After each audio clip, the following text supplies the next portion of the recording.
Hello all. Today we're continuing on with the Heartgold normal type true hardcore Nuzlocke. We did quite well last time, only losing one Pokemon in Raticate due to my negligence. Rules are the same as last time. I'll quickly flash them on screen now so you guys can see them, but no point repeating since this is a part 2 of 1, and if you want to see them you can always check the description below or go and view that last video so you do know what they are. Leading off from last time, we go to see Professor Elm and he gives us the SS ticket so we can now travel into Kanto. But before all that, we have to go grab some Pokemon we don't already have, and I've waited till nighttime so I can finally go and grab a Hoot. I then head on to the Lake of Rage where I run into and catch a Girafarig. With that done, we can finally head on to the boat and make our first steps towards Kanto. Once we're inside, an old man bumps into us and says his granddaughter is missing, and as usual, we're the ones that need to find her because adults are useless. On my way around the boat, we run into someone who's seasick, so we see if he's okay, and for some reason, he wants to battle us. I wait till I felt better if I was him personally, but I suppose each to their own. However, anyway, because he started it, we have to smash him down. I do accidentally switch to my niece in this battle, and we have over-leveled him due to the Lance battle, and the next gym has a level cap of 50, so we can't use him, so I switch him out, but we do win this battle with ease regardless. After that, I realise this is quite a fancy boat, and even though it's only a short trip, we do have our own room, so I go and have a rest. I then run into one of the crew who thought he could do the same. This game is just full of people with no work ethic. It's insane, first gym leaders and now shit crewmates. Once this is done, we can finally head on to the captain's room where we find the granddaughter. We then have to play some hide and seek with her. However, she's a little bad at it, so we find her rather quickly and then get her back to her grandpa. With that little quest done, we can finally make our first steps onto Kanto land. And we yet again run into Suicune, but this will be our farewell, as we never have to engage further in this part from here on out. Thank God, because that Suicune admirer isn't half annoying. After this, I have the excruciating pain of levelling up both Girafarig and Hoot since we got them at such low levels, and any of you that have grinded in this game know that wild Pokemon are such low levels that this actually took quite a while. During this time, obviously the Hoot evolved into a Noctowl. Now we can head on to the cycling path as Janine has the lowest level cap, therefore is the gym leader we want to take on first. We get to her gym and I actually misremember where she is and I run into one of her clones. Shows me right because I was going completely off memory and I was completely out. Anyway, we beat her and we can get on to the actual battle with Janine, and I'm starting out with Girafarig. Now the Crobat can't do too much to us, so I start off by using an agility. And then that allows me to sweep her entire gym with Psychic. Now, the reason for the agility is because Venomoth is faster than us, and without it, it will use a Signal Beam and one-shot us. Therefore, we need to be one stage faster, and then we are the ones doing the one-shotting. Thankfully, Psychic can't miss, so with the exception of that one move, we take no damage and this battle goes easily. After this, I can head on to the next gym, and that is Lt.Surge. And we have the trash can puzzle. I'll tell you what though, at least you know this gym is hygienic as hell because it's got to be that clean with that many trash cans. Anyway, we finally find our way through the puzzle and we can begin the battle. Now, against Surge, we have taught Tauros Earthquake, and every single Pokemon with the exception of the Electrode are slower than us, plus the Earthquake will ensure that we'll one-shot them all. The only thing we have to worry about is the Electrode and maybe possibly the double team there. Thankfully though, in this case we didn't have to worry about it and we got through the gym with ease. After that we can head on to Nugget Bridge, and it's actually really nice not having to worry about any enemies on here. We can just enjoy a nice and peaceful stroll. I then realise I've got to do the power plant section first, so I go down there and get instructed to help find the machine part, as there is a Team Rocket member with it in Cerulean. I crash into him in the gym where he panics and runs off onto Nugget Bridge. He then sees that we have spotted him on there and shoves in front of a couple.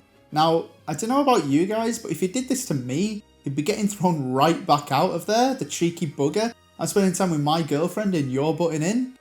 We then have to battle him, and he's Team Rocket member in Heartgold, so I really don't even need to explain how easy this was, as they're just pathetic.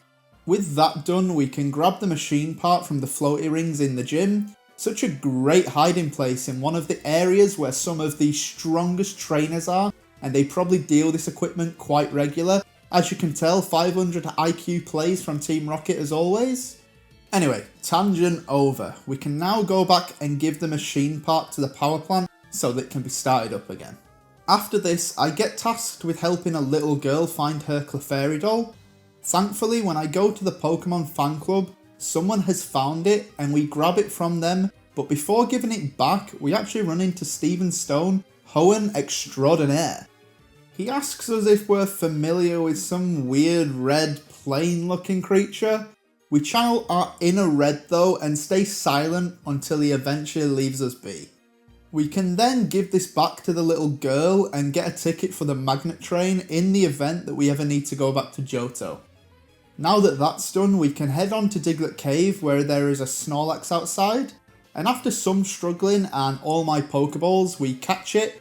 It's already level 50, so it's going to be a really good addition to the team, and I don't need to do much grinding for it. And that takes us on to Brock's gym.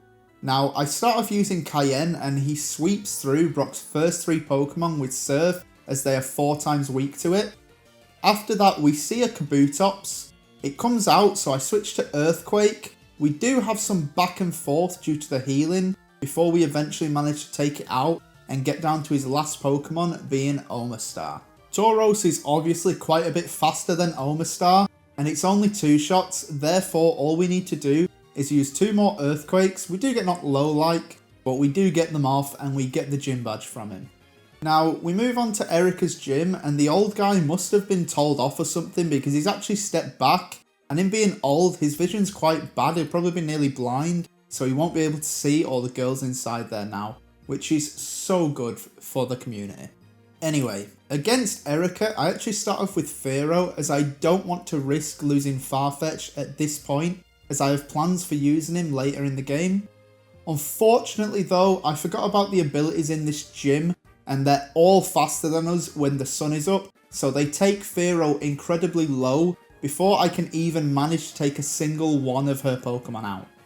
I switch into Noctowl because of this, who takes down the Tangela with ease, and out comes the Victory Bell. It does get some good damage off on us, however it only takes us 2 hits for us to manage to take it out. Once this is done, Blossom comes out, and I do get 1 hit off on it, but I'm so low at this point that I have to switch in, and I choose Farfetch for this switch, but a Solar Beam does crazy damage to us, and I need to chance a Fly Miss if I'm going to take it out with Farfetch. Therefore, I play it safe and switch into my Oregano, who gets hit full power with a Solar Beam on the entry. Phew, thankfully it managed to survive, and I can use a Psychic to take the Blossom out. I forgot to change the level down from 100 when I did the calc. So, like a moron, this has cost me my Giraffa rig. Sleep well, my child. I apologise, it was so short-lived, and it was entirely my fault being a moron. After this, the sun has faded, so all that's left is to switch into Fearow. It's faster than both Pokemon, so 2 Drill Pecks finishes the battle. I'm absolutely gutted though. I genuinely thought this was a free battle, and because of me being an idiot, I did little preparation like a twonk. Now we can move on to the battle versus Sabrina, where I start off with Snorlax, as it's rather tanky and it does no crunch, which can take the Espeon low. This would have actually one-shot, but I got really unlucky with natures, meaning that I had a minus attack nature, so the takeout became an unfavourable range. It was essentially a coin flip if it would have done it.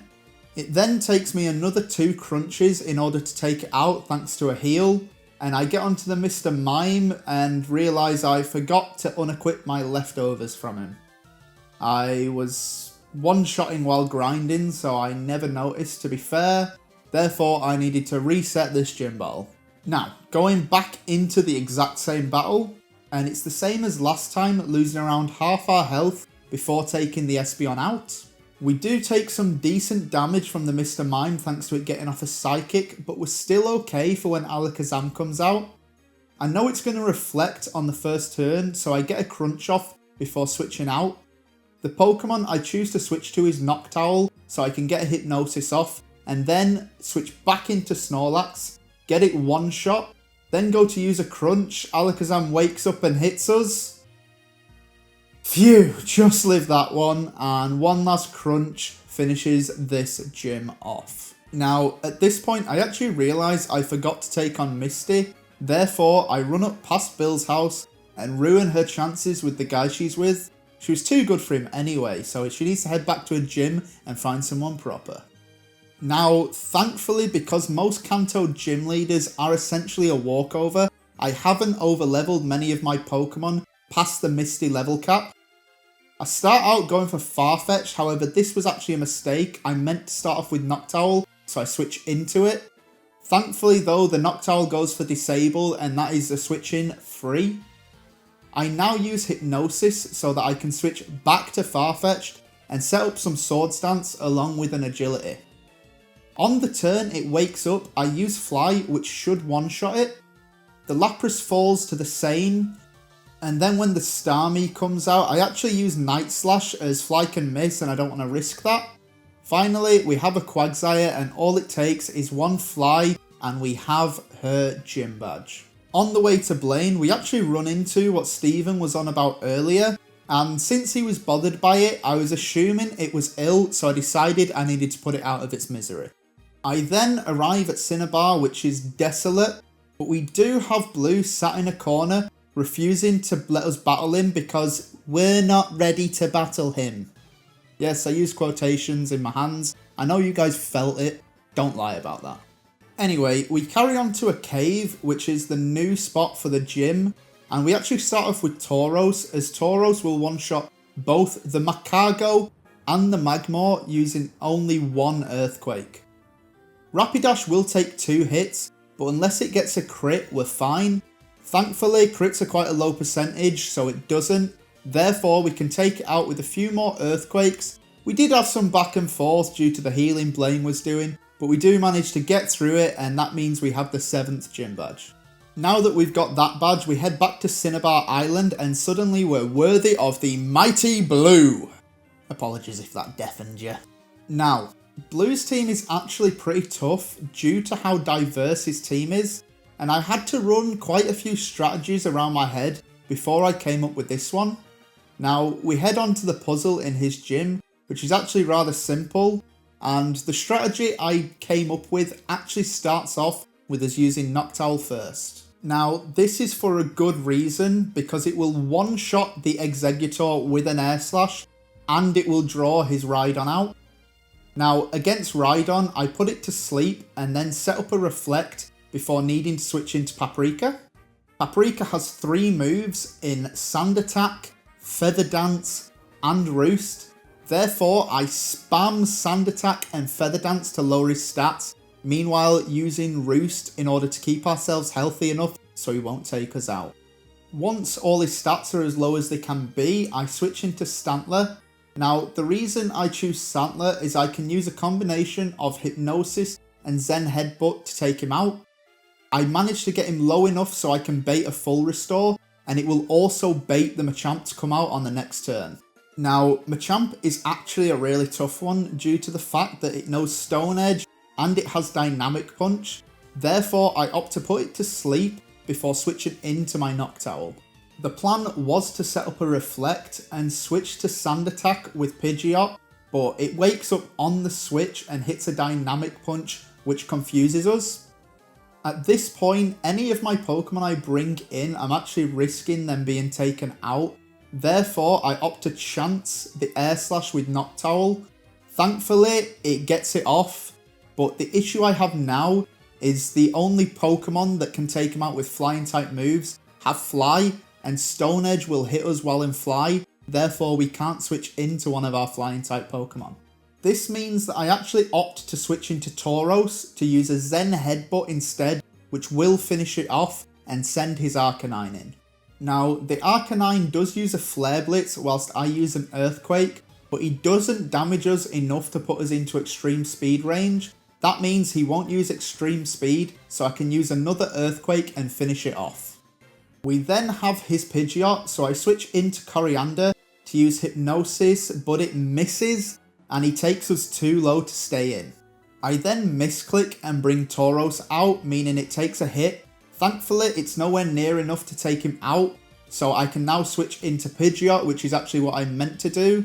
And the tactic we're using is the exact same with Rhydon, using a combination of Feather Dance, Sand Attack, whilst keeping us healthy as can be with Roost. He does use Whirlwind to try and prevent us from doing this, however, I switch back as I want to ensure these stats are low as possible.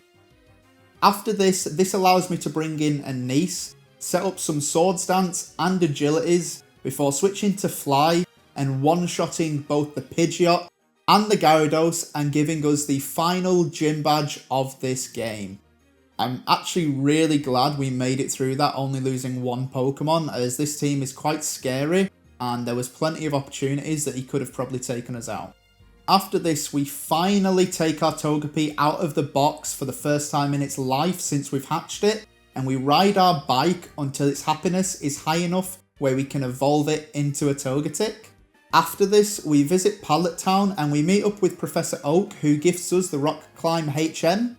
Finally, we have all the HMs, and I don't know why this one was locked, as you can't even get through to Mount Silver without having all 16 badges, so we could have just got this earlier, and it would have been nice, as we would have been able to go to the National Park and grab the Lightstone. At this point, we have actually ground Togetic enough for it to learn Yawn, and once it's learnt that move, we can evolve it using this stone. With that done, we are finally set up to take on Red. Our team at this point being Tauros, Togekiss, Snorlax, Pidgeot, Stantler, and Farfetch'd. Thankfully, Tauros can learn Rock Climb, so we do have 6 team members for this battle. Now, there's only one option for leading with against Red, and it's the reason that we actually taught Tauros Earthquake instead of the Snorlax. It's guaranteed to take the Pikachu out, and it's faster than it. This is great because the Pikachu has Light Ball and it can do some crazy damage to my team if we don't take it out straight away, as I don't really have another answer for it. He then sends out Blastoise, who knows Focus Blast and Blizzard, so I need to switch into the tank that is Cinnamon. And notice that it does take quite a bit of damage, so I actually changed my mind and switched into Pidgeot, but that was honestly an error and a bad play on my part, so I quickly switched back into Cinnamon. Now, with Cinnamon out, we can use a combination of Yawn and Shockwave whilst keeping my health up in using Roost. And because of this tactic, we're actually on some really great health when we manage to finish it off. Then the Lapras comes out and we do manage to get a Yawn off straight away. But at this point, it has done some serious damage to us, meaning that we need to heal up. Thankfully, the Lapras stays asleep, so we can take it out with 3 more Shockwaves. Upon that being taken out, he sends in his Snorlax, and I use a combination of Yawn and Extra Sensory to get it low, but it then freezes us with Blizzard, and I attack trying to fight through it, and at the point we're one-shot, Snorlax is knocked into the healing range, and we thaw out and managed to get a Roost off. Like, that was incredibly lucky. However, this was our last Roost, so on my last turn, I decide I should use a Yawn as it might help the next Pokemon out. Pidgeot is then sent out and I Feather Dance and get knocked low.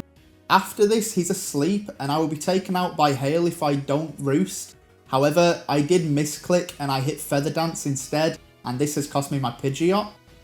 Now, I had planned on the whole Sand Attack and Feather Dance max combo sort of a thing, if that makes sense. Get the stats as low as possible and then I can set up. There was one way out of this that I could actually see, and that was to send a Niece out.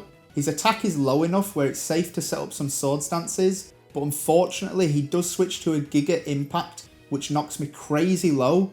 Therefore, I need to use a Fly to take it out. After this, the Charizard comes out. However, after that Giga Impact, I'm on low enough health that if I opt to use Fly, I will actually be taken out by the Hail damage. Therefore, I decide to go for a Hail Mary, use Night Slash and hope for the crit, but I don't get it, so Farfetch'd is taken out on the next turn.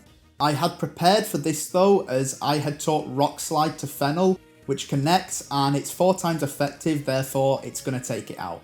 After this, the Venusaur comes into play and it manages to use a Sleep Powder on us. I decide it's not worth staying in, so I switch into Coriander, who takes major damage but does get a Hypnosis off. I then go to use a couple of Zen Headbutts, but they both miss, and that means it wakes up and takes us out. Now, this run I have had pretty good luck with Hypnosis, so having bad luck there is only fair. Now, at this point, my best shot is my last Pokemon, which isn't asleep, and that is Tauros. It's still really healthy and it's tanky, plus when we send it out, the Venusaur actually misses its Sleep Powder. This would have been terrible, as had we not woke up in the 3 or 4 hits it would have taken to take us out, then we would have probably lost this, as Snorlax probably wouldn't have woken up either. However, with them both being tanky Pokemon, there is probably a good chance we may have survived, meaning the end of this battle was actually up to RNG and we got thankful and lucky from it. Now, I'm going to take a minute here to sincerely thank you all, as we've reached over 1,000 subscribers. Honestly, I appreciate all the support that's being given and cannot thank you all enough. I read every single one of the comments that's ever been left, and I'll reply to any of them that I can, and that's always going to be the case. So sincerely, thank you all for the kind words and advice you've been managing to give me to help me improve my videos and my gameplay. Please, if you enjoyed, leave a like on the video, as it massively helps me out. Comment below with any runs you'd like to see. The list is quite long now, but I'm trying my hardest to get them all done for you guys. Subscribe to see content like this and the runs you guys have suggested. Hope you all have a great day and goodbye.